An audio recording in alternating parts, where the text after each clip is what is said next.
20 ans, quoi.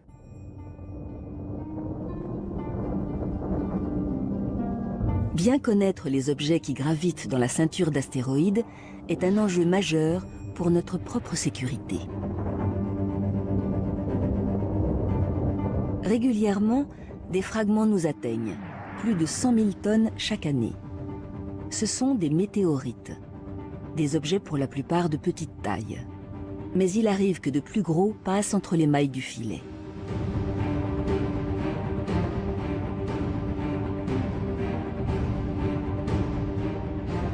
Le 15 février 2013 à 9h20 heure locale, dans la petite ville de Tcheliabinsk en Russie, une énorme boule de feu traverse le ciel avec un bruit assourdissant. Des vidéos amateurs capturent cette scène pour le moins inhabituelle. Une météorite d'une vingtaine de mètres commence à se désintégrer au contact de l'air, sous l'œil effaré des habitants.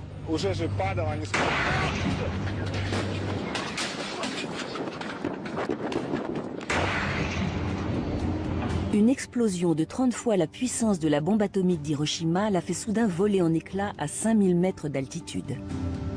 L'onde de choc détruit d'innombrables bâtiments et fait plus de 1000 blessés.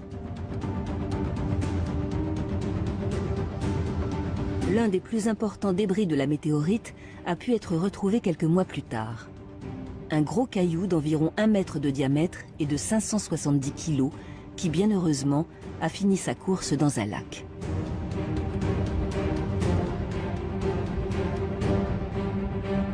Mais selon les spécialistes, un objet assez large pour détruire une ville entière frappe la Terre en moyenne tous les 100 ans.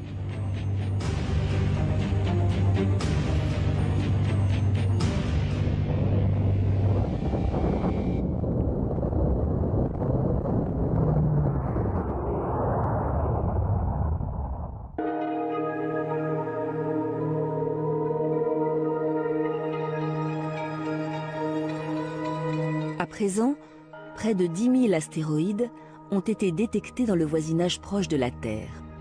On les appelle les géocroiseurs. Ils s'approchent dangereusement de notre planète et croiseront notre chemin un jour ou l'autre. Un millier d'entre eux feraient plus d'1 kilomètre de diamètre, de quoi détruire une région entière ou ravager un pays.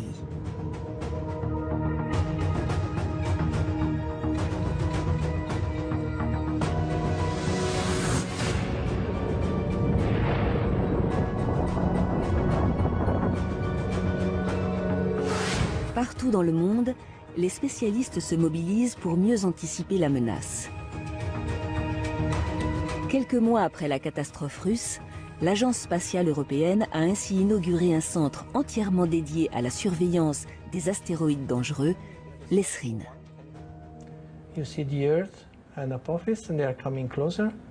Depuis mai 2013, c'est ici, à Frascati, dans la banlieue de Rome, que sont centralisées les observations recueillies sur toute la planète. Objectif, mieux caractériser la menace. Regardons un peu les autres. Allons voir sur la page des risques. Voilà, ici c'est la liste depuis 8 jours. Et ça c'est le plus gros, 1 kilomètre. Ettore Perozzi est l'un des coordinateurs du programme.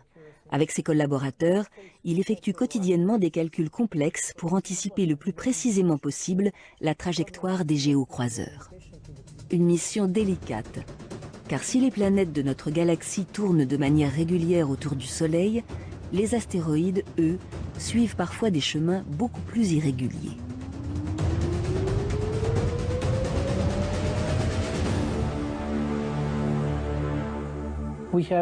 Ces astéroïdes sont en très grand nombre.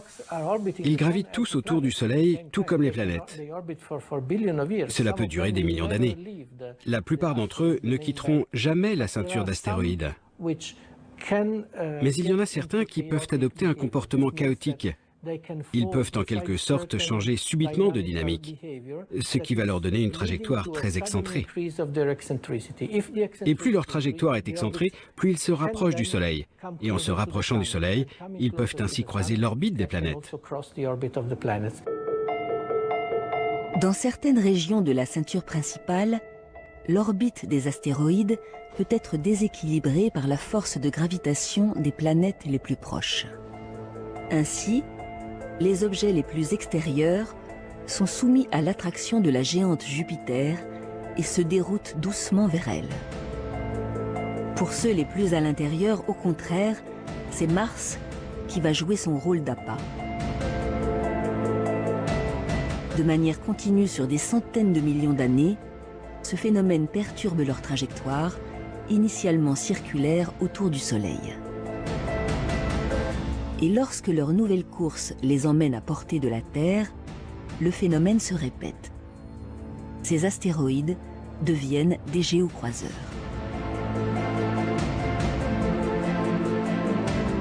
Le risque de les voir chuter est alors maximal.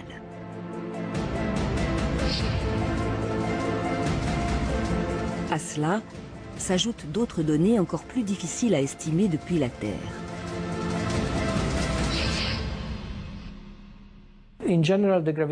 En général, les modèles qui prennent compte de la gravitation marchent bien sur les gros objets. Mais pour les plus petits d'entre eux, il y a d'autres phénomènes qui entrent en jeu et qui sont liés au rayonnement que reçoit un astéroïde. Un astéroïde est un peu comme une planète. Une de ses faces est exposée au Soleil, l'autre est à l'ombre. Tout dépend de sa forme, bien sûr. Mais ça signifie qu'un côté est réchauffé et pas l'autre. Pendant sa rotation autour du Soleil, cela engendre une légère pression du côté qui est chauffé. Et dans sa longue course, si l'objet n'est pas très gros, ça peut changer sa trajectoire. Mais c'est très difficile à mesurer. De leur distance au Soleil et aux autres planètes, en passant par leur vitesse de déplacement, d'innombrables données sont entrées dans les logiciels informatiques pour tenter de mesurer le risque le plus précis possible sur les 100 ans à venir. Il y a quelques années, un astéroïde a fait la une des journaux du monde entier.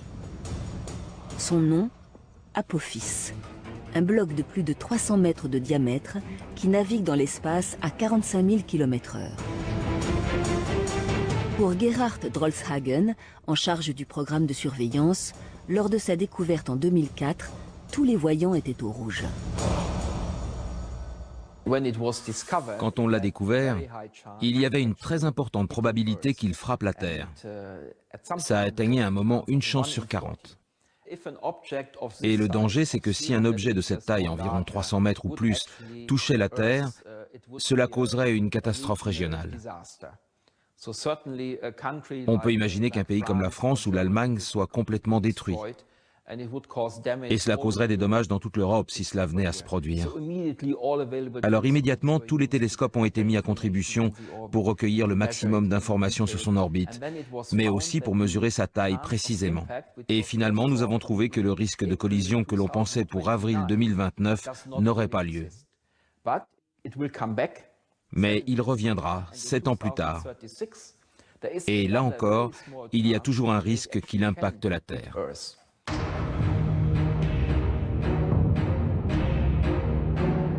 En 2036, Apophis doit à nouveau frôler la Terre et raviver ainsi la crainte. Car s'il vient un jour à s'écraser sur notre planète, la collision dégagerait une énergie de 400 millions de tonnes de TNT.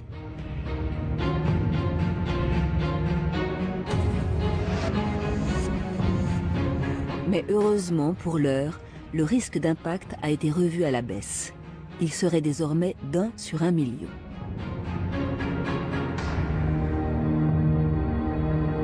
Comme Apophis, de nombreux objets évoluent à proximité de la Terre, tapis dans l'ombre.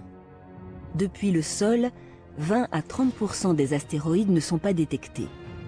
Les agences spatiales internationales tentent donc d'améliorer la surveillance de cette menace invisible. Et pour y parvenir, elles multiplient les dispositifs d'observation sur Terre, mais aussi dans l'espace.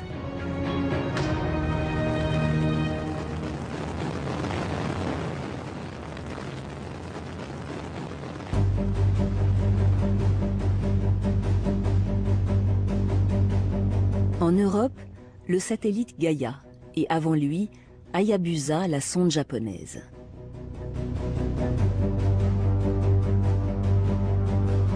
Depuis plusieurs années, toutes les nouvelles missions spatiales qui voient le jour nous en apprennent un peu plus sur les géocroiseurs qui naviguent près de la Terre.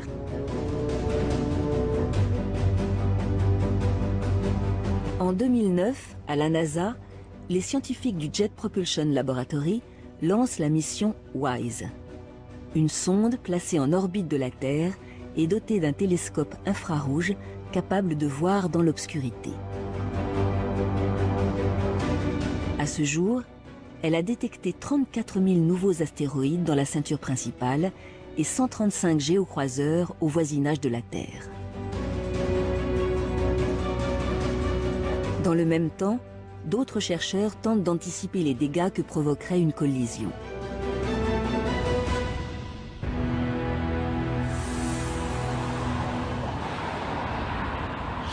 À San José, en Californie, une équipe de la NASA se prépare au pire scénario d'impact.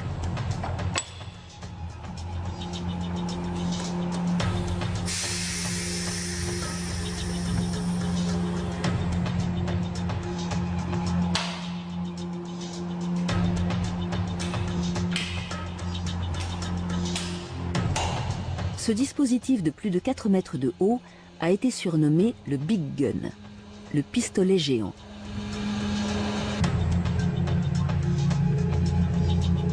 Pour tester les conséquences des chutes de météorites, l'engin propulse à très haute vitesse de petits projectiles de quelques millimètres de diamètre.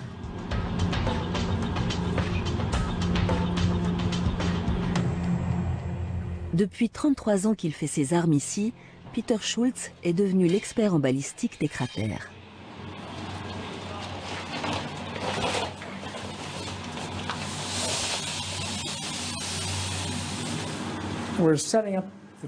Là, on prépare la cible qui est faite de sable.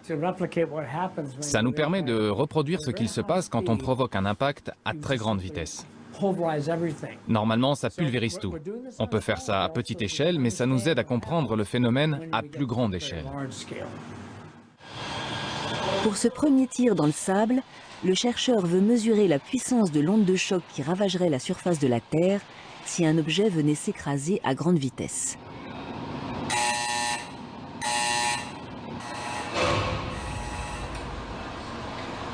Ok, on a quelque chose. Dans la salle de contrôle, l'impact est filmé sous tous les angles par des caméras qui captent jusqu'à 1 millier d'images par seconde.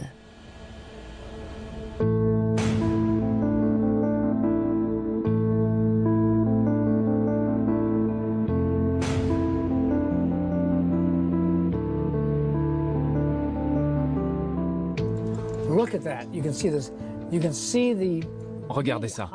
Vous voyez toute cette matière qui s'échappe, tout ça c'est brûlant. Et ici, la matière a été projetée comme ça, vers l'avant. Ça a été tellement chauffé que des grains de sable sont entrés en fusion.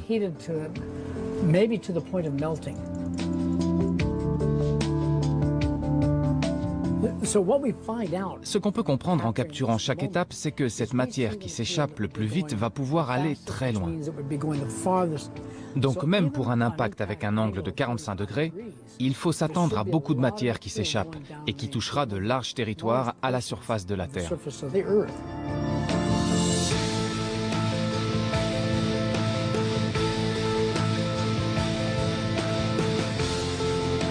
Ces dégâts dans le sable n'ont été causés que par un projectile d'à peine 6 mm et projeté à 5 km par seconde. C'est la vitesse de croisière de certains astéroïdes qui nous frôlent.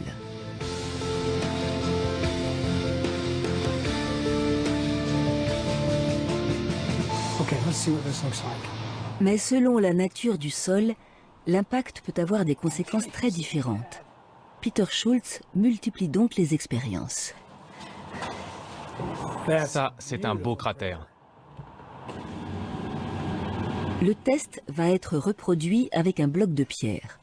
Une manière de vérifier ce qu'il se passerait si le projectile percutait un territoire rocheux.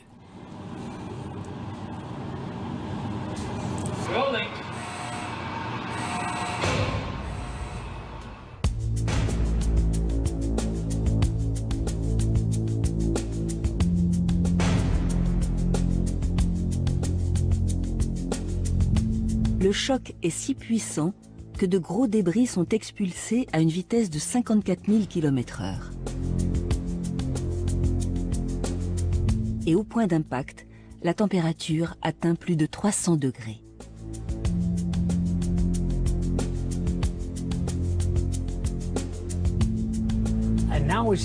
Comme vous pouvez voir, le choc a transpercé la pierre et fait bouger du sable aux alentours. Ça a créé de sacrés remous, mais le cratère n'est pas si gros. Dans le sable, il était de cette taille. Donc sur une planète, si la surface touchée est de la roche, l'impact sera plus petit que si c'était dans le sable.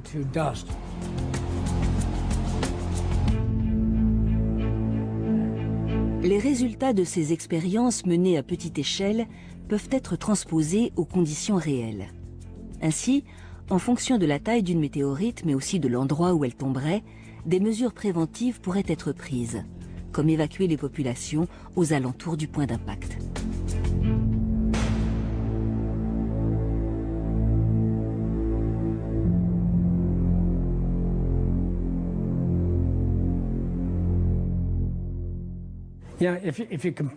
Si on compare des tailles de 100 mètres, 1 km ou 10 km, les effets seront radicalement différents.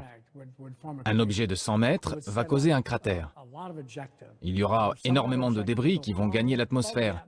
Les plus gros d'entre eux retomberont, mais toute cette matière va créer d'énormes nuages qui occulteront le soleil temporairement dans certaines régions. Mais les choses s'arrangeront. Il y aura de gros dégâts, mais localement. Un impacteur de 1 km, un objet aussi gros, là, on parle de sérieux problèmes. Rien qu'en entrant dans l'atmosphère, il y aura de gros effets. Et puis, imaginez le cratère. 15 à 20 km minimum. Des gros débris seront envoyés jusqu'à des milliers de kilomètres de l'impact. Et si ça tombe dans l'océan, là il faut s'attendre à un tsunami de grande ampleur. Mais ce n'est pas pire qu'un astéroïde de 10 km.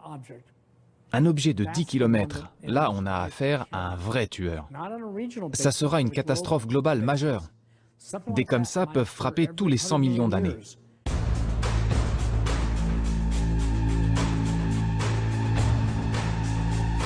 Un peu partout à la surface du globe, ces mastodontes venus du ciel ont autrefois laissé d'énormes cicatrices. Aux États-Unis, au cœur du désert de l'Arizona, le cratère de Barringer mesure 200 mètres de profondeur pour 1,5 km de diamètre. Il est le stigmate d'une collision dramatique survenue il y a 50 000 ans.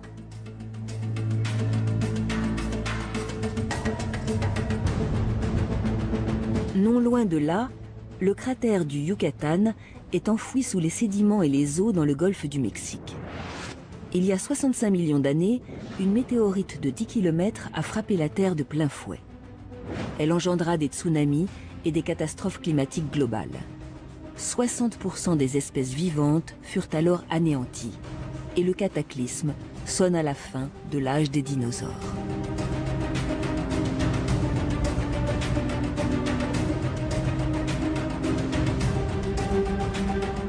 De tout temps, ces collisions ont aussi modifié l'ensemble de notre système solaire. Il n'y a qu'à lever les yeux vers le ciel pour visualiser le résultat d'un choc monumental avec la Terre qui, il y a 4,5 milliards d'années, donna naissance à la Lune.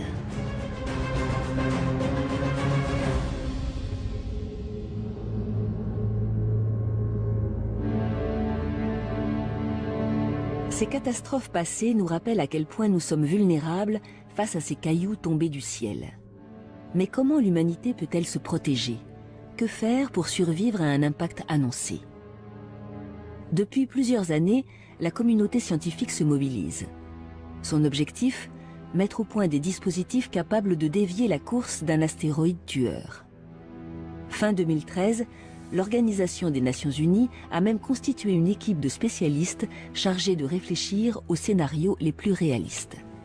Jean-Yves Prado, ingénieur au CNES, est l'un d'entre eux. La seule chose qu'on puisse faire pour un astéroïde, pour modifier les conditions et les éviter les conditions d'impact, c'est soit de l'avancer, soit de le retarder. par rapport au moment où théoriquement il passerait près de la Terre. Donc pour ça, les moyens qu'on peut envisager, c'est des moyens brutaux, c'est-à-dire qui délivrent une impulsion forte mais très brève, dont l'effet se fait sentir évidemment au bout de peut-être plusieurs années, ou alors, au contraire, une impulsion qui est plus continue, mais qui est beaucoup plus faible. Des dispositifs dignes des meilleurs romans de science-fiction sont à l'étude. Certains imaginent une sonde capable de dévier un astéroïde par gravité. Ou encore, l'utilisation d'un laser ultra puissant permettant de pulvériser un bloc rocheux en débris inoffensifs. D'autres envisagent quant à eux de modifier la course d'un objet céleste grâce à de gigantesques panneaux occultant la lumière du Soleil.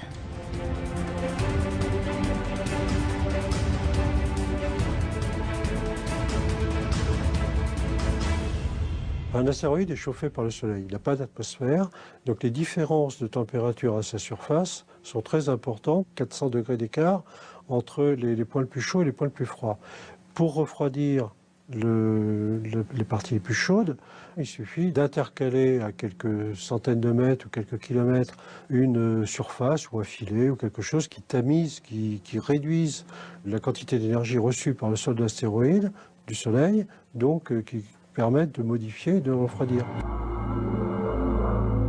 Modifier l'éclairage reçu par un astéroïde permettrait de freiner légèrement sa course.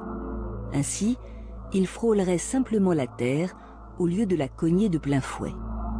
Mais pour être efficace, toutes ces missions de déviation devraient être lancées plusieurs décennies à l'avance. Or, dans bien des cas, la menace n'est pas détectée aussi précocement.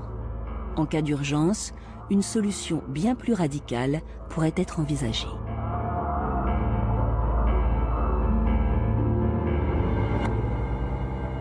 La seule méthode, très violente, pour laquelle on peut penser qu'elle est la solution à tous les problèmes d'impact, c'est de faire exploser à proximité de l'astéroïde une bombe nucléaire, ou plusieurs, si compte tenu de la taille de l'astéroïde. Évidemment, ça pose des problèmes éthiques et juridiques, puisque l'envoi dans l'espace d'éléments nucléaires est interdit par tous les traités internationaux des Nations Unies. Pour l'heure, l'usage d'une telle bombe atomique n'est pas l'option retenue, tant les risques d'une telle mission seraient importants. Mais un autre dispositif plus prometteur est aujourd'hui sérieusement étudié. Il s'agit de ce que l'on appelle un impacteur cinétique. Son principe, percuter un astéroïde à plus de 30 000 km/h.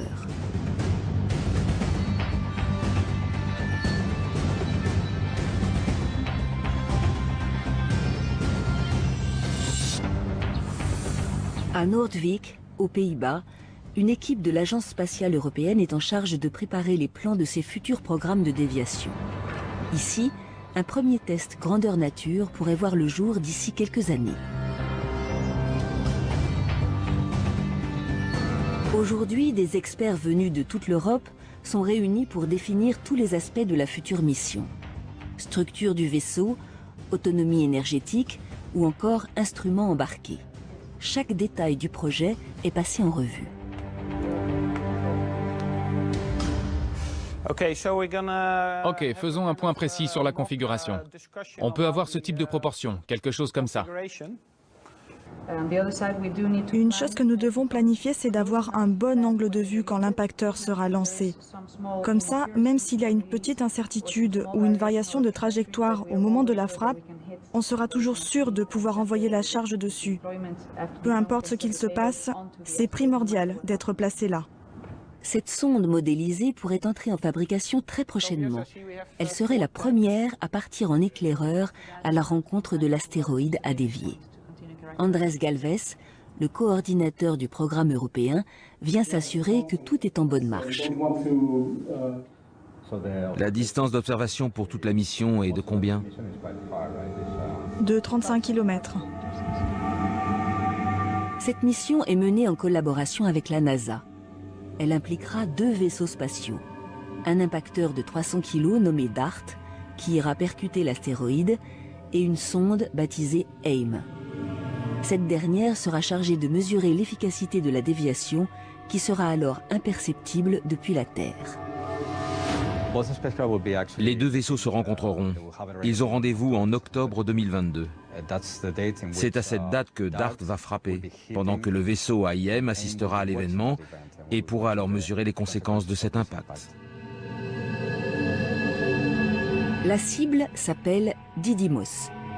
Il s'agit non pas d'un, mais de 2 astéroïdes, l'un gravitant autour de l'autre, tout comme le fait la Lune autour de la Terre. Le premier astéroïde, le plus gros, fait environ 800 mètres. Il sera facile à repérer pour les caméras du vaisseau spatial. Et puis il y a le plus petit, il fait 150 mètres. Il a une taille suffisante. Il est assez gros pour qu'on puisse ajuster le tir et le frapper, mais aussi suffisamment petit pour envisager de changer sa trajectoire de façon notable. Le plus gros objet servira donc de point de repère pour mesurer la déviation.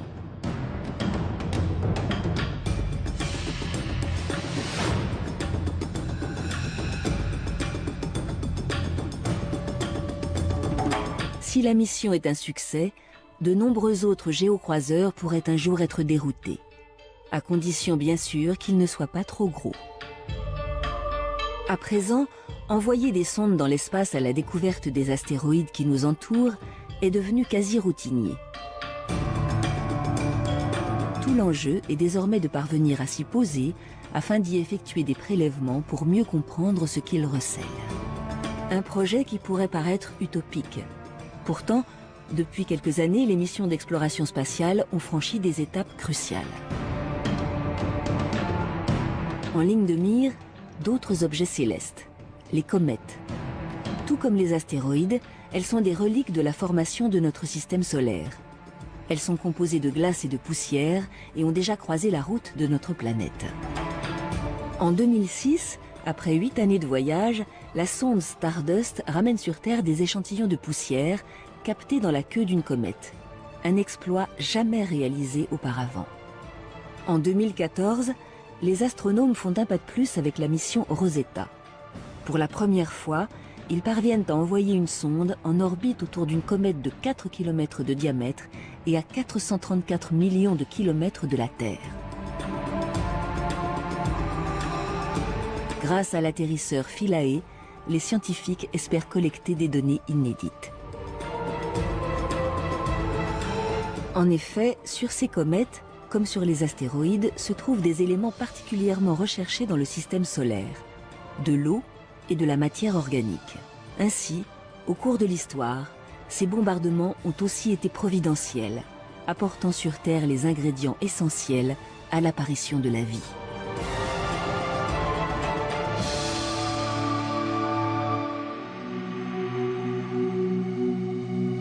Connaître la composition de ces objets pourrait permettre de comprendre l'évolution de notre planète, de l'apparition des océans à celle des premières bactéries. Mais ces corps renfermeraient aussi bien d'autres richesses.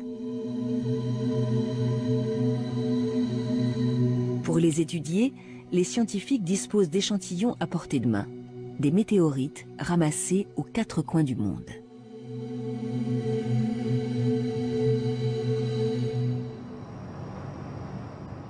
À Paris, dans le laboratoire d'études de la matière extraterrestre, la composition de ces objets est analysée. Cet appareil haute technologie s'appelle la NanoSIMS. Elle permet de dresser une cartographie complète des éléments chimiques qu'ils contiennent.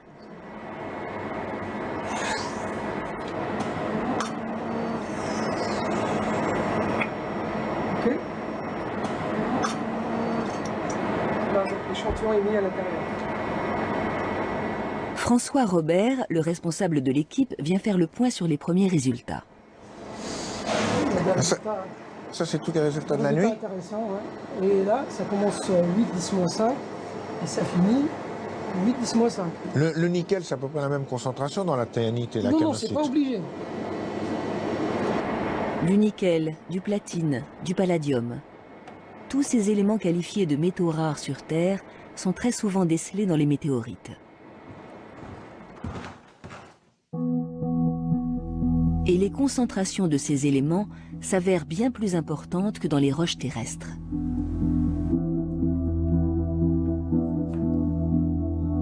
Cet échantillon conservé au laboratoire en est la preuve. Donc ça, c'est une météorite de fer. On la reconnaît bien, elle a des structures tout à fait particulières. Et on voit très très bien ici les entrecroisements des minéraux métalliques. Ces deux formes minéralogiques du nickel qui forment ces figures qui sont très caractéristiques. Sur la Terre, il n'y a aucun caillou qui ressemble à ça.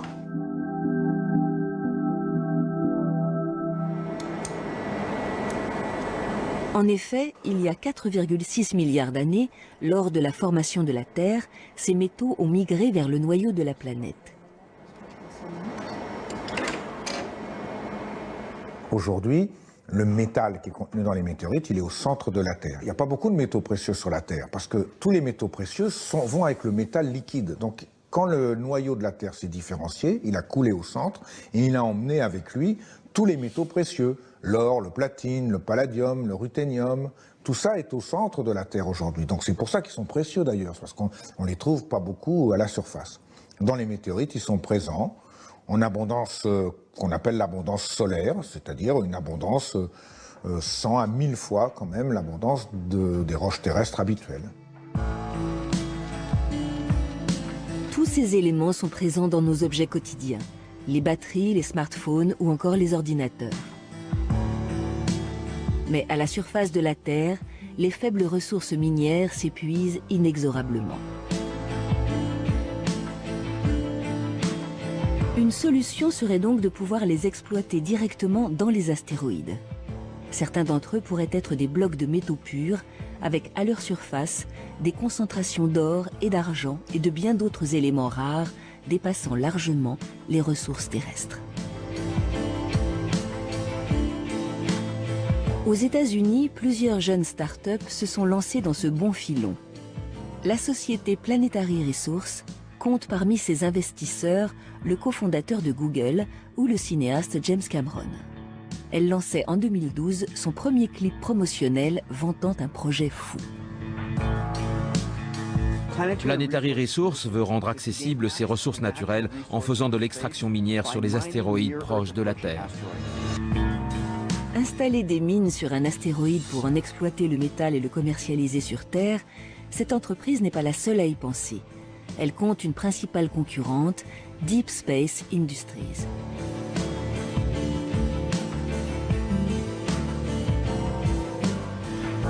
Elle a été créée début 2013 par un ancien astronome et ses locaux côtoient le campus technologique de la NASA en Californie. Une dizaine d'ingénieurs travaillent sur ces projets faramineux, parmi eux Daniel Faber, responsable du développement des futures missions. Ce sera vraiment un business incroyable. La raison à cela, c'est que les ressources qu'on peut trouver sur ces astéroïdes représentent plus de matière que tout ce qui a déjà été exploité à présent à la surface de la Terre. Sincèrement, une fois que les infrastructures pour y accéder seront construites, il y aura un énorme boom. Tout ce marché va faire des gens millionnaires et même les premiers trillionnaires. Ce qu'on va faire, c'est choisir certaines classes d'objets, ceux qui possèdent les matériaux qu'on recherche, mais aussi ceux qui sont le plus près de la Terre et donc plus accessibles et plus économiques. L'exploitation des ressources contenues dans 1 km³ d'astéroïdes pourrait rapporter 5 000 milliards de dollars. Un marché immense s'offre à ces sociétés pionnières. Dans quelques années, elles prévoient d'ailleurs de lancer leur propre mission spatiale. On doit aller plus loin que les observations que l'on a pour vérifier si la composition correspond à ce que l'on attend. Et on devra mettre en place de nouveaux modèles en fonction de ce qui s'y trouve et des propriétés des matériaux qui les constituent. Donc, le premier objectif de Deep Space Industries est de lancer la mission Firefly pour aller voir et comprendre ce qu'il y a dessus. Ces petits vaisseaux de 30 cm de long seront chargés de repérer les astéroïdes les plus prometteurs dans le voisinage de la Terre. Si cette première étape fonctionne, d'autres missions verront le jour.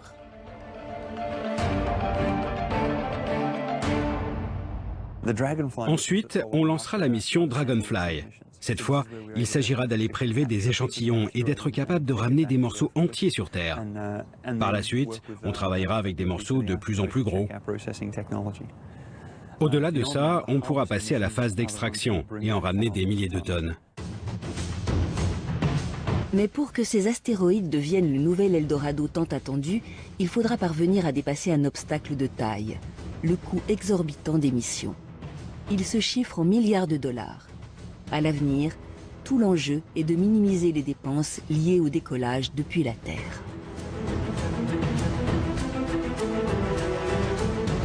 Ces plans ne sont pas vains pour autant. Depuis des années, les scientifiques rêvent à des machines toujours plus futuristes qui permettraient de repousser les frontières de l'espace.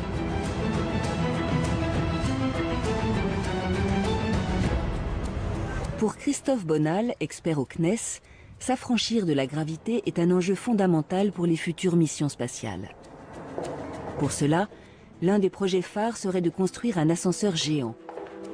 Une cabine au départ de la surface du globe, suspendue à un câble flottant dans l'espace.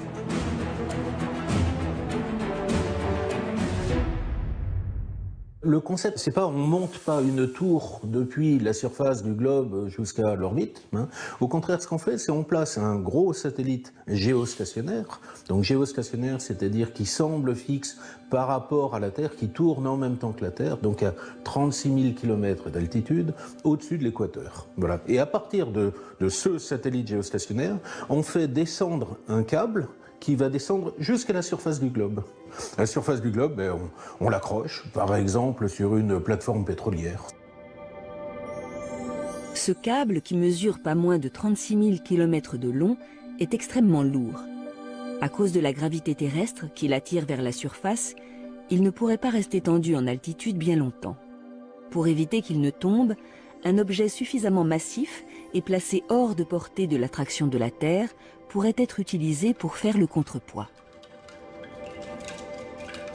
Toute la question aujourd'hui, c'est qu'est-ce qu'on met comme contrepoids? Certains ont proposé de mettre un petit astéroïde, par exemple, comme contrepoids, de manière à garantir que le centre de gravité de l'ascenseur spatial soit au bon endroit.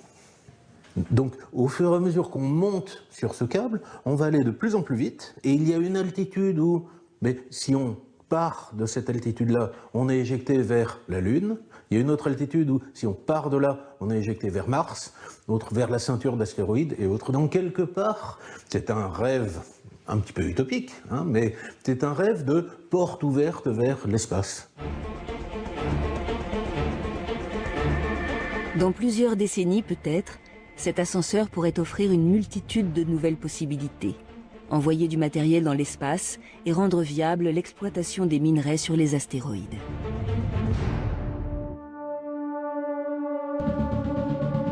Une autre étape fondamentale de la conquête spatiale serait de transporter des hommes jusqu'à ces corps lointains. Ce rêve est déjà à portée de main de la première puissance du monde. We'll start by sending astronauts to an asteroid for the first time in history. Aujourd'hui, l'agence spatiale américaine a mis au point un scénario bien huilé pour que des hommes puissent fouler le sol d'un de ces objets d'ici 2025. La mission comprendra plusieurs étapes.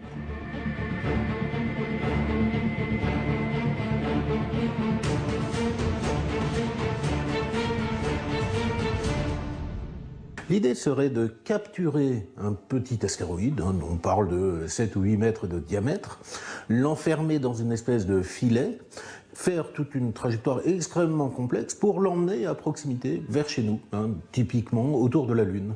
Là, il pourra y avoir une mission, un vol habité, avec des hommes qui iraient explorer, qui iraient étudier l'astéroïde in situ.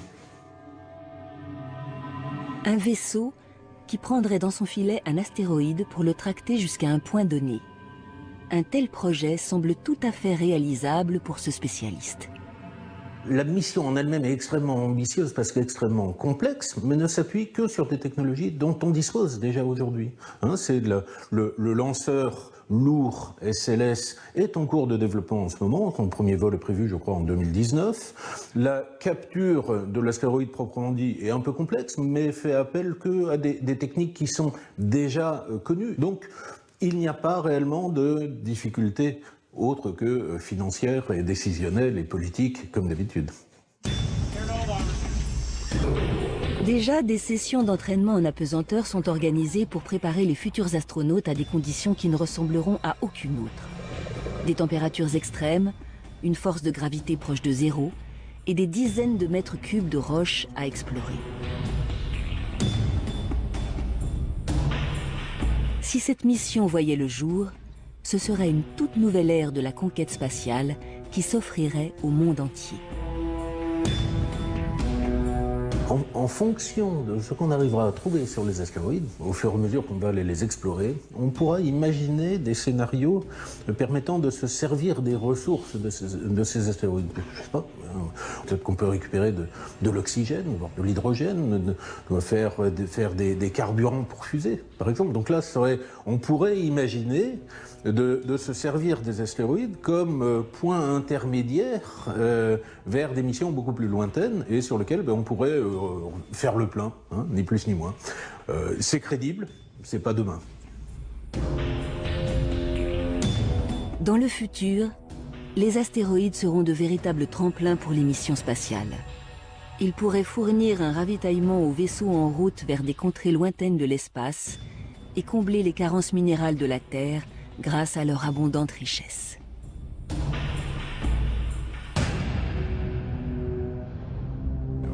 Avec tout ce qu'on peut trouver sur ces roches, du carburant, du métal et de l'oxygène, on pourrait changer l'économie et faire du business dans l'espace. Mais au-delà des promesses, ces objets suscitent encore des sentiments contradictoires. Une partie de la communauté scientifique continue de les considérer comme une menace mortelle. Vous pouvez avoir des objets plutôt petits, de 50 à 100 mètres tout au plus, qui peuvent avoir des effets catastrophiques s'ils tombent sur une ville.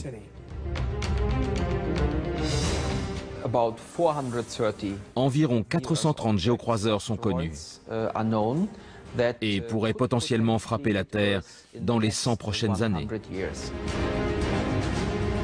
Aujourd'hui, malgré une surveillance accrue des astéroïdes, le risque zéro n'existe pas. Mais grâce aux scénarios les plus fous mis au point dans les agences spatiales, il est désormais possible d'imaginer en réchapper. C'est une démonstration pour prouver que nous pouvons le faire. Parce que le jour où cela se présentera vraiment, il faut être sûr que toutes les technologies seront prêtes. Les nouvelles connaissances et les progrès technologiques éloignent chaque jour un peu plus le danger. Mais qu'il s'agisse de dérouter des astéroïdes ou de les exploiter, la finalité de toutes les futures missions soulève aussi de nombreuses questions. Une déviation serait-elle dénuée de risques ? Où fixerons-nous les limites de l'exploration de ces objets ? Demain, les États, les agences spatiales et les sociétés privées lancées dans cette nouvelle conquête pourraient se disputer ces cailloux très convoités. Verrons-nous un jour de nouvelles frontières entre les nations se dessiner dans l'espace ? Ce sont ces enjeux éthiques, économiques et technologiques qu'il faudra dépasser à l'avenir pour faire de ces astres terrifiants le nouveau Graal.